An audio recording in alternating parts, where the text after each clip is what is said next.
아줌마가 계란 갖고 가다가 떨어뜨려 깨졌을 때 하는 말. 에그머니. 왜? 어? 이해가 잘 안 되는데. 에그 머니? 이렇게 계란 살 때 쓰는 돈. 뭐야? 에그머니? 죄송합니다. 아, 에그머니. 알겠습니다. 무리를 자! 일으켰습니다. 죄송합니다. 네. 자, 그러면 덜 아저씨 같은 심층 인터뷰 우리 3프로TV 이주호 기자님 모셔보도록 하겠습니다. 어서 오세요. 네, 안녕하십니까. 반갑습니다. 네. 안녕하세요, 이주호 기자입니다. 네. 반갑습니다. 잘생겼어요. 아, 진짜 잘생겼어요. 잘생겼어요. 아니 여기 다 잘생기신 분들 앉아 계시는데 아유, 저는 아니에요. 아 묻어가니까 좋다. 저는 아니에요. 우리 방송 마치고 뭐해? 우리 셋이 어떻게 좀 뭐 저녁이라도 클럽이라도 한번 좀 클럽 밴이에요, 저희. 여기 이렇게 묻혀도 들어가 보게 이렇게. 클럽에 입밴이라고 아세요? 입밴? 그리고 나는 맨날 입밴이니까 한번 묻어서 한번 가보자는 묻었어? 거지. 알겠습니다. 저희도 마찬가지일 것 같아요. 저도 마찬가지. 클럽에 불 번쩍번쩍 들어오는 게 다 이게 송배전이 굉장히 잘 돼서 전선이 많이 들어가야 클럽에 불이 어마어마하게 또 들어갑니다. 들어가잖아요. 그쵸.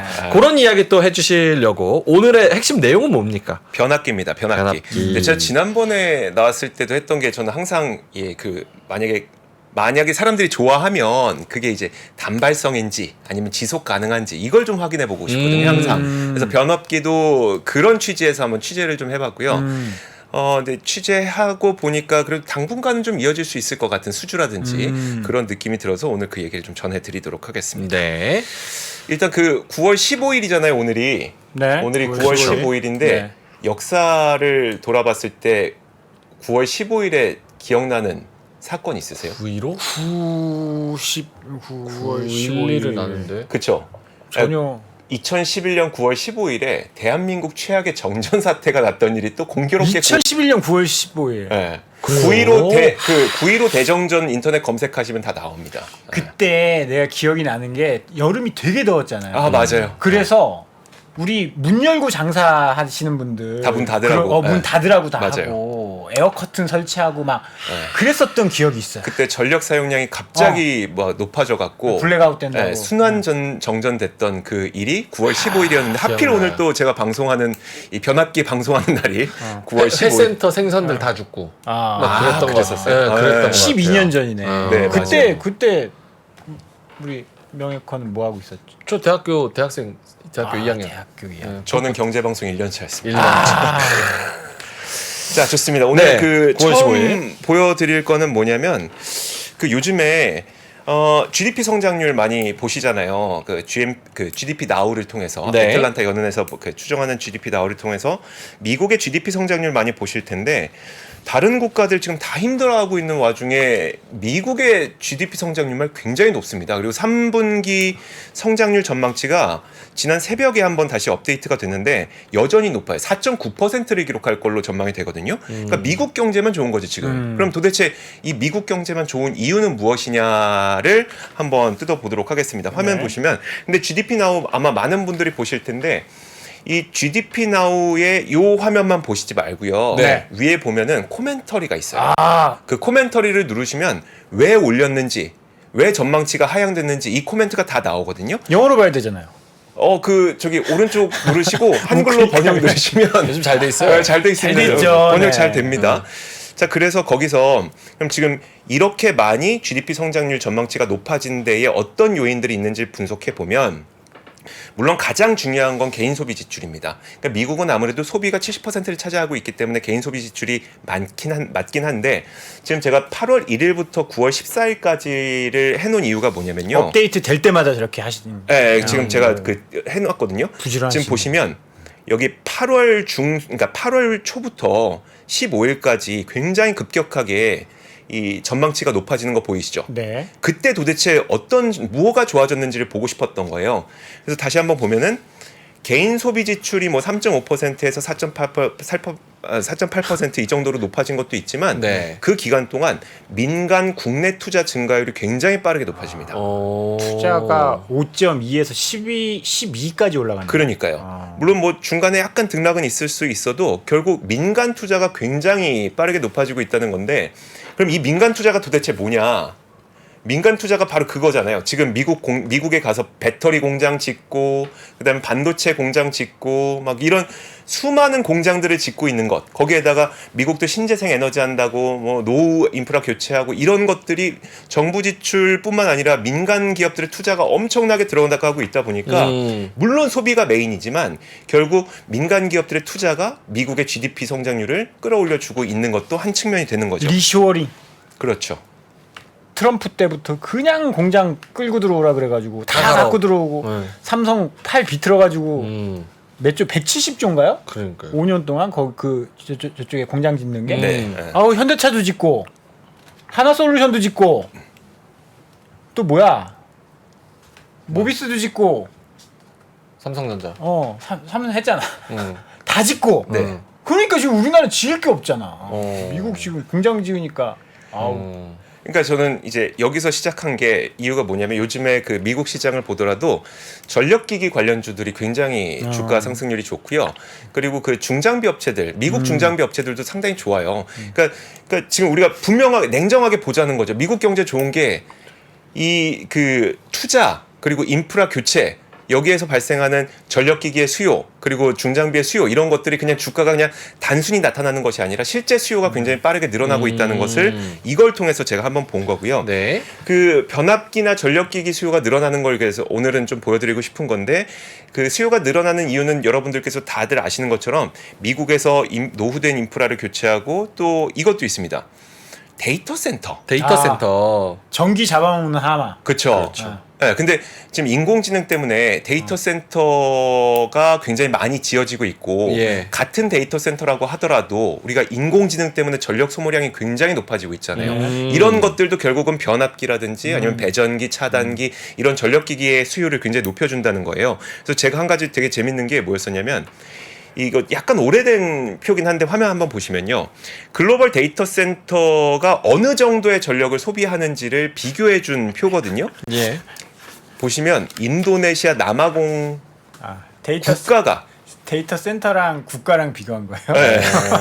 한 국가가 사용하는 전력 소비량이 지금 데이터 센터의 소비량과 맞먹는다는 건데 제가 말씀드렸던 것처럼 이거 2020년 기준인데 지금 훨씬... 얼마나 많겠어요. 어허. 지금 게다가 인공지능 나오죠. 또 엔비디아가 인공지능 그 반도체 24년까지 다 그 수주 다 받아놨다고 했잖아요. 그러면은 그만큼 데이터 센터는 늘어나게 될 테니까 데이터 센터도 분명히 전력기기라든지 아니면 배전기 이런 전력기기들 변압기 수요를 늘려줄 수 있는 요인이 될 수 있다는 거죠.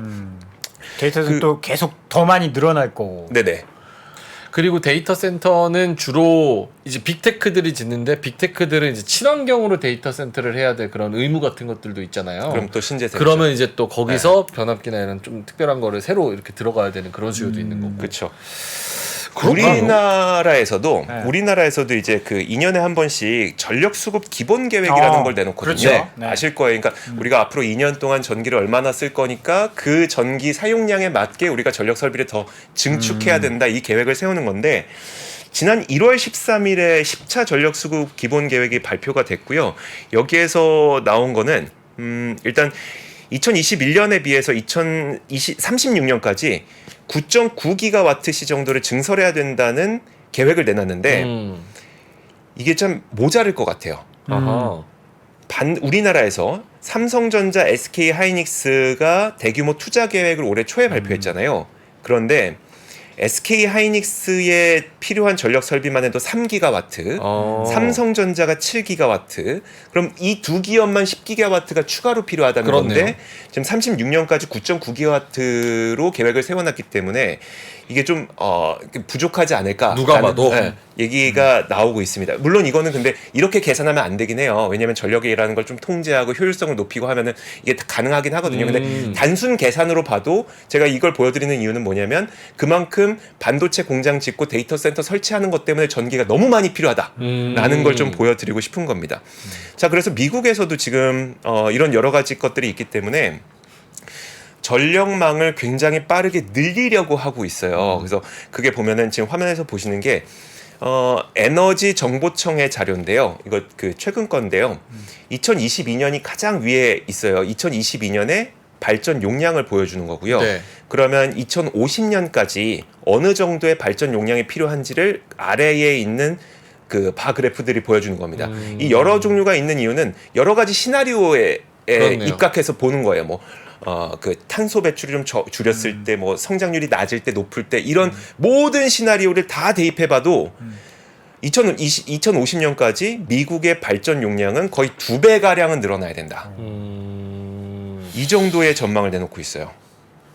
실제로 AI가 더 발전한다면은 이거보다 훨씬 더 많이 필요할 더 수도 많을 있고. 수도 있고. 네.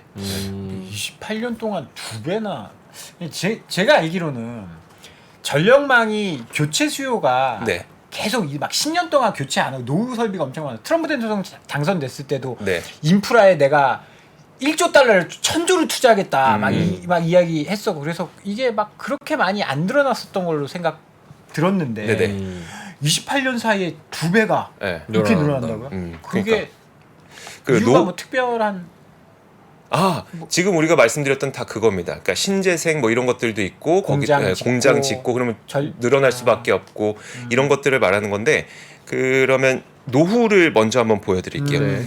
그 지난번에 제가 나중에 말씀드리겠다고 했더니 자꾸 밀당한다고 하셔서 자꾸 나중에 한대. 바로 보여주세요. 지금 15분밖에 안 남았어요. 아, 그래요? 네. 그 노후된 변압기가 미국에 어느 정도 있는지를 보여주는 건데요. 지금 보시면 변압기는 보통 사용 연령을 한 25살 정도로 보거든요. 25년이요. 네, 그런데 지금 가장 많이 설치된 게 1950년대부터 1976년까지입니다. 아, 오래됐네. 그래서 그 이후에 설치된 것들은 지금 계속해서 좀 그 해야 돼요. 그리고 사고가 몇 번 있었어요, 이게. 그러니까 변압기 때문에 미국에서 사고가 있어서 사실 거기에 대한 경각심 때문에 이젠 진짜 바꿔야 된다라는 이야기를 또 하고 있기도 합니다. 거기에다가 지금 보시면은 이거는 뭘 보여주는 거냐면 그러면 인프라에 대한 정부 지출이 어느 정도 늘어나고 있는지를 보여주는 거거든요. 지금 작년 8월까지만 하더라도 2,710억 달러 정도의 정부 지출이 예상이 되어 있었어요. 그러니까 책정이 되어 있었어요. 근데 1년밖에 안 지났거든요. 네. 1년밖에 안 지났는데 지금 6,630억 달러로 2.5배나 정부 지출 책정된 게 늘었습니다. 그러면 그만큼 정말 많은 정부 지출을 해서 인프라를 늘리겠다는 거고 여기에 전력기기를 늘리겠다는 건데 어디가 많이 늘었는지 한번 보시면요. 가장 먼저 친환경 에너지랑 제조. 네, 파란색 가장 밑에 파란색 친환경 클린 에너지. 자 그리고 두 빨간색. 번째로 빨간색이 그 제조. 제조 이게 다 공장들. 그리고 탁한 연두색 가운데 보이세요? 이게 전기차. vehicles. 그렇죠. 그러니까 자동차 만들면 어쨌든 충전 설비 만들어야 되고 발전소에서 연결해야 되고 이런 것들이 있다 보니까 그렇게 되는 겁니다. 실제로 그 전력 유틸리티 기업들의 캐펙스 계획을 지금 전망치를 좀 살펴보면 어떤 현상이 나타나고 있냐면 송배전망이 전체 캐펙스에서 차지하는 비중이 2016년에 44%였다면 지금은 53%로 증가했고요. 반대로 발전 설비에 대한 비중이 2016년 35%였다면 2022년에 24%로 낮아졌대요. 그게 무엇을 얘기하는 거냐면 우리가 이제 신재생 뭐 이런 발전 이런 걸 생각하다 보면은 항상 발전만 생각해요. 네. 태양광을 얼마나 설치할 건지 그리고 풍력을 얼마나 설치할 건지 몇 기가 남았고 막 이런 얘기만 하는데 사실 비중으로 따져보면 이건 좀 줄어들고 있고요. 이제 연결해야 된다. 송배전의 투자 비중, 캐펙스 투자 비중이 늘어나고 있다는 말씀을 드리고 있는 겁니다. 그만큼 우리는 이제 앞으로 우리가 좀 눈여겨봐야 될 거는 발전이 아니라 송배전 쪽을 조금 더 봐야 된다는 걸 말씀을 드리고 있는 거고요. 왜냐면 뭐 태양광이나 풍력 이런 것들 이게 큰 단지가 있겠지만 여러 곳에 있으니까 거기서 또 전기를 그쵸. 도시까지 쏴줘야 되는 거니까 네네. 네, 그런 송배전이 좀 많이 맞아요. 필요하고, 진짜 미국의 경우에도 해안가에 그런 것들이 모여 있다 보니까 그게 내륙 지역으로 그 전기를 쏘게 되려면 결국은 그 그리드를 설치를 해야 되거든요. 지금까지 보여드렸던 건 뭐냐면 지금까지는 당위적으로 전력 인프라는 늘어나야 된다는 걸 보여드린 거고 그러면 그 가운데 왜 한국 변압기냐에 대한 설명을 정말 그거 궁금해요. K 변압기 네, 그걸 설명을 드리기 위해서 지금 이제 환경을 좀 설명을 드린 거고. 지금까지는 서론이었고 이제 미국은 변압기 안 만듭니까? 네? 미국은 변압기 안 아이 만듭니까? 못 만들지. 못 만든다고? 아니 만들어요. 왜냐면 내 제너럴 변압기. 아니요. 아, G 그래. G 있잖아. 제너럴 G. 일렉트릭 변압기 만들고 있고 그리고 그 뭐 지금 히타치 ABB. 사실 많은 분들이 ABB를 아세요. 히타치는 일본 회사 아니에요? 근데 히타치 일본 회사인데 ABB의 전력 사업부를 히타치가 인수를 했어요. 인수했어요. 80% 지분 인수를 했어요. 그래서 지금은 히타치 ABB 파워그리드예요. 그래서 ABB가 아니라 히타치 ABB입니다. 히타치로 보시면 되고 또 지멘스 이런 기업들이 그 독일 기업 아니야? 맞아요. 유럽 기업이죠. 독일인가? 독일? 하여튼 지멘스 독일. 그러니까 유럽에 정말 그 강대한 기업들이 있다 보니까 사실 이 시장을 한국이 뚫기가 굉장히 어려웠었어요. 아, HD 잘합니다. HD. 되게 잘하고 있어요. 되게 잘하고 있는데 LS 잘합니다. 이게 사실 그 좀 사연이 좀 있는데 아. 반덤핑 관세. 어. 이게 트럼프 대통령이 이제 그 취임을 하게 되면서 그 전력기기 쪽에서 뭔가 해킹과 관련된 위험이 있다는 그런 이야기를 했었어요. 뭐 보안과 관련된 위험이 있다는 얘기를 했었어요. 그러면서 미국산 변압기가 아닌 것에 대해서 전력기기가 아닌 것에 대해서 반덤핑 관세를 매겼거든요. 그 소송은 지금도 이어지고 있습니다. 아직도 안 끝났어요. 그래서 이제 그 과정에 우리나라 변압기들이 굉장히 자리를 많이 잃었었거든요. 자, 근데 그때 동시에 일어났던 일이 뭐였었냐면 네. 그 중동 국가들이 동시에 유가가 되게 안 좋았던 시기예요. 그들의 인프라 투자도 별로 없었어요. 그러다 보니까 거기 매출도 같이 줄었었고요. 그리고 또 중국에서는 자생적으로 막 자신들의 변압기를 만들고 변압기가 그렇게 초고도화된 기술은 아니에요. 그렇죠. 철심에다가 구리선 걷는 거거든요. 그래갖고 초고도화된 기술은 아니니까 중국에서도 막 자기네 변압기 만들고 이런 상황이 이어졌었는데 이게 되게 어려운 상황이잖아요. 이런 상황에서 우리나라 뭐 현대일렉트릭이라든지 아니면 효성중공업이라든지 이런 기업들이 반덤핑 때문에 한국에서 내지는 다른 국가에서 만들어서 미국에 수출하면 안 되는구나라고 해서 미국 현지에 있는 공장들을 인수합니다. 근데 되게 어려운 상황은 맞아요. 그때 되게 어려운 상황이었는데 힘든데 어떻게 인수했을까? 인수했어요. 인수를 해서 그때 막 증설하고 이랬었던 거죠.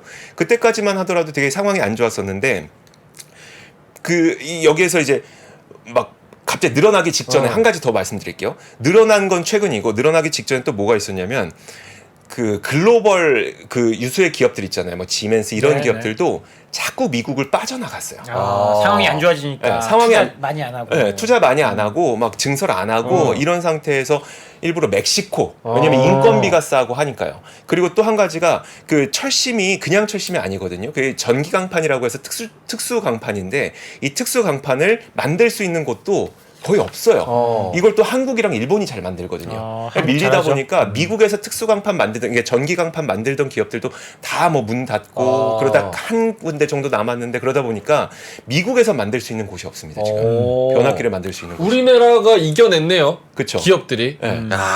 역시 저가 배팅. 이런 상태에서 갑자기 변압기와 전력기기의 수요가 확 늘어나니까. 그럼 다른 데는 이미 다 가버렸지. 그쵸. 우리만 남았지. 네, 그렇죠.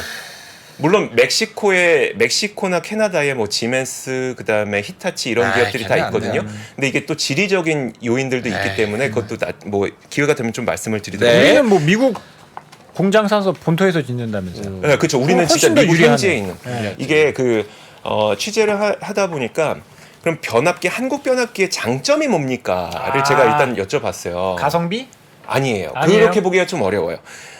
일단 아까 말씀드렸던 것처럼 글로벌 기업들은 투자를 안 했어요. 캐펙스가 부족합니다. 근데 지금 변압기에 대한 수요가 어마어마하게 많아요. 그러면 그들 캐펙스 다 차고 나서 사실 유럽 쪽은 그래요. 유럽은 캐펙스 다 차고 나서 우리 쪽으로 넘어온 거고 근데 이제 다른 국가들은 좀 어떤 차이가 있냐면 워낙 캐파가 없다 보니까 납기를 못 맞춰요. 근데 우리는 납기 무조건 맞추죠. 우리 바로 칼 빨리지. 납기 맞춥니다. 더 빨리 만들어줘. 네. 목요일까지 만들어라 그러면 화요일 저녁이나 수요일 아침에 다 만들었다. 그렇지.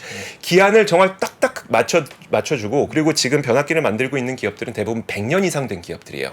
그러다 보니까 본인들의 표준이 있어요. 원래 변압기라고 하는 건 글로벌 표준, 특히 이제 그 대형 변압기의 경우에는 글로벌 표준이 없다고 하거든요. 모든 변압기가 다 다릅니다. 그래서 수주 산업이에요. 만약에 발전 사업자가 나 이런 변압기 필요합니다라고 하면은 1부터 100까지 다 맞춰서 만들어주는 수주 산업인데 그래서 대형 변압기는 그 표준이 없지만 없는데 글로벌 기업들은 자신들의 표준, 그 기업 효율성을 위해서 그래요. 기업 효율성을 위해서 자신들의 표준을 만들어 놓고 그 주문하는 사람들한테 당신들이 그 스펙들을 좀 맞추세요라고 요구를 합니다. 하지만 우리나라 기업들은 굉장히 융통성 있게 그 스펙들을 잘 맞춰줘요. 와. 납기 잘 맞추고 융통성 있고 하다 보니까. 근데 사실 그거는 다른 기업들도 굳이 그 경쟁력을 갖자면은 같이 비슷하게 할 수 있을 것 같은데. 그거 안 될 걸. 말씀드렸던 것처럼 100년 이상 된 그 변압기라고 하는 거는 역사 자체가 길고 곤조 아주 있구나. 초고도화된 기술을 요구하진 않고 그러다 보니까 효율성을 따져야 돼요, 기업 입장에서는.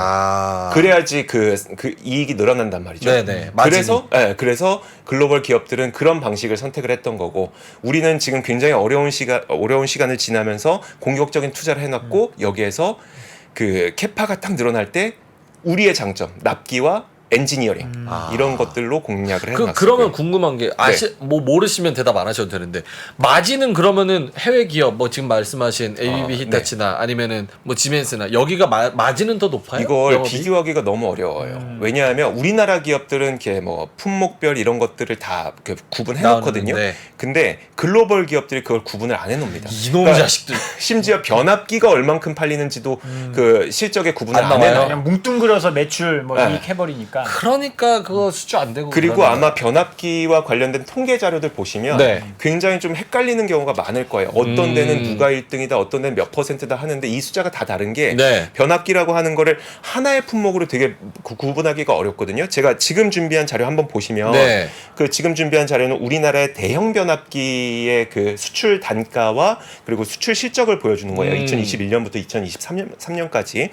근데 이게 HS 코드 850423 그래서 만 킬로볼트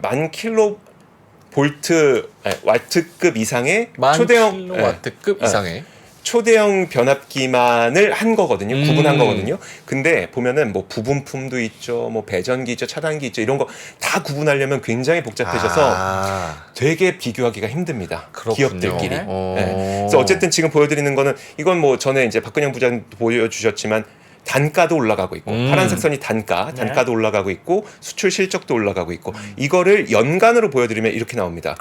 지금 보시면은 2023년 그 2023년이 이제 2022년과 거의 비슷한 수준이잖아요. 8월까지인 거겠죠? 7월까지입니다. 7월이요? 와. 그러니까 올해 아마 거의 뭐 2배까지는 못 되더라도 상반기 7월까지 이 정도였기 때문에 굉장히 적어도 좋은 50만 60만은 하겠네요. 네. 와.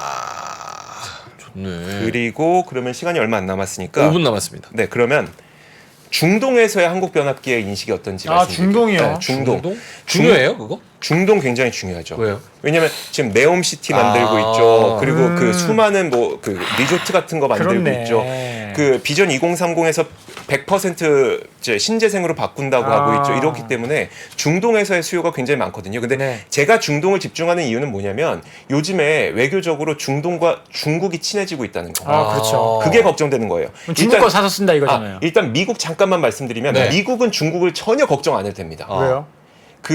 이것도 IRA 아니에요. 이거는 트럼프 대통령이 그 벌크 파워 행정명령이라고 해서 변압기에 대한 관세. 행정명령으로 자, 그거를 잠깐만 보여드릴게요. 그럼 중국 못 들어오네. 수출 통제를 했었어요, 한번. 그게 2020년 5월 1일이었었는데 2021년 바이든 대통령이 들어와서 이 행정명령을 유예했기 때문에 철회를 했거든요.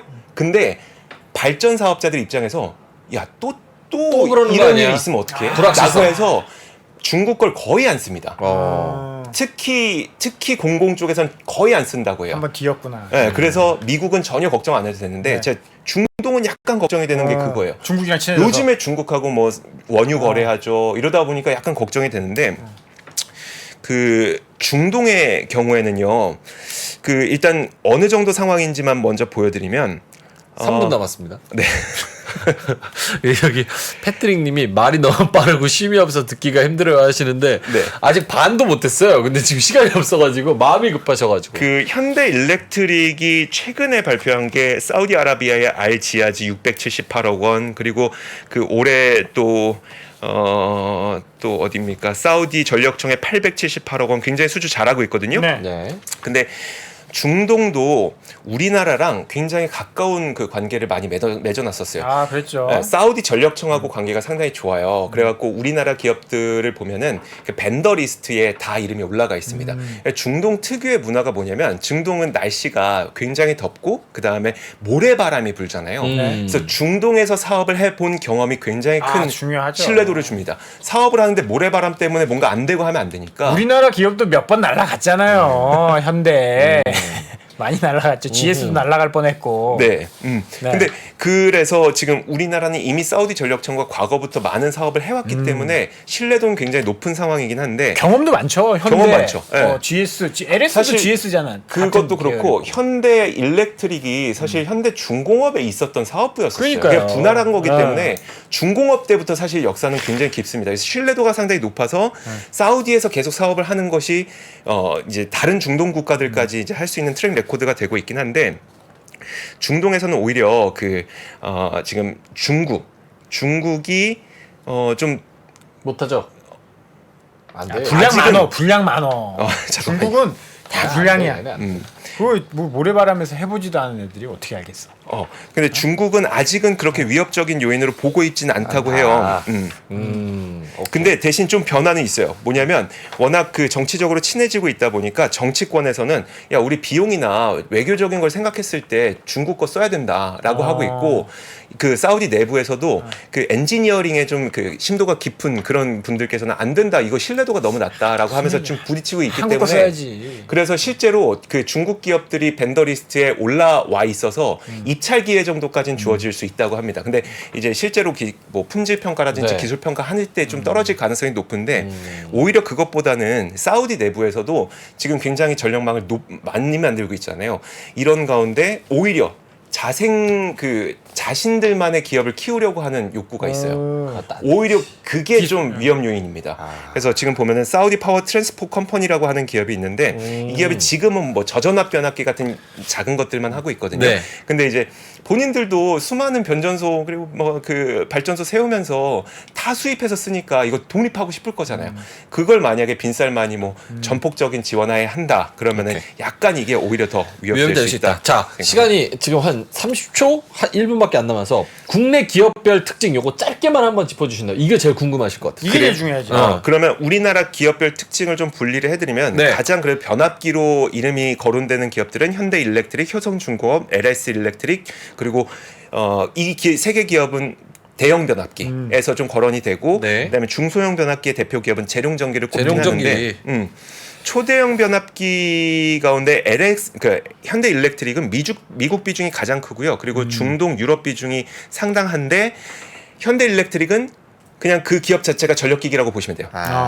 이거는 진짜 전력기기 기업이다. 효성중공업은 사실 중동 비중도 굉장히 높고 좋긴 한데 6대 4 정도의 매출로 건설 부문이 있어요.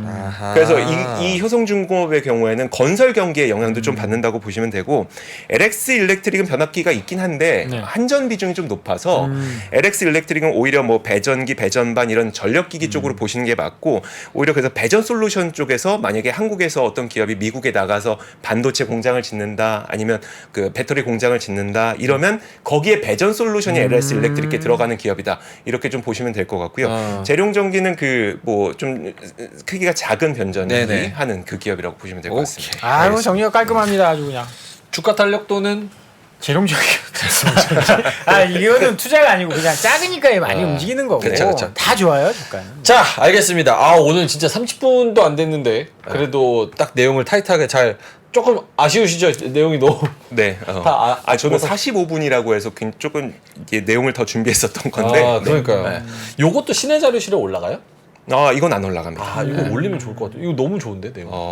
이거 한번 보시면 여러분들 좋을 것 같은데 한번 올려주시면 혹시 된다면 한번 좋을 것 같습니다. 저희 팀과 상의해 보겠습니다. 알겠습니다. 자, 그러면 이따가도 또 방송하시죠? 글로벌 라이브. 글로벌 9시 라이브 네. 9시? 네. 9시. 9시. 알겠습니다. 자, 그러면 이주호 기자님은 이따가 또 9시에 네. 또 나오실 거고 심층 인터뷰는 여기서 인사드리도록 하겠습니다. 3프로TV 이주호 기자님이었습니다. 고맙습니다. 감사합니다. 감사합니다.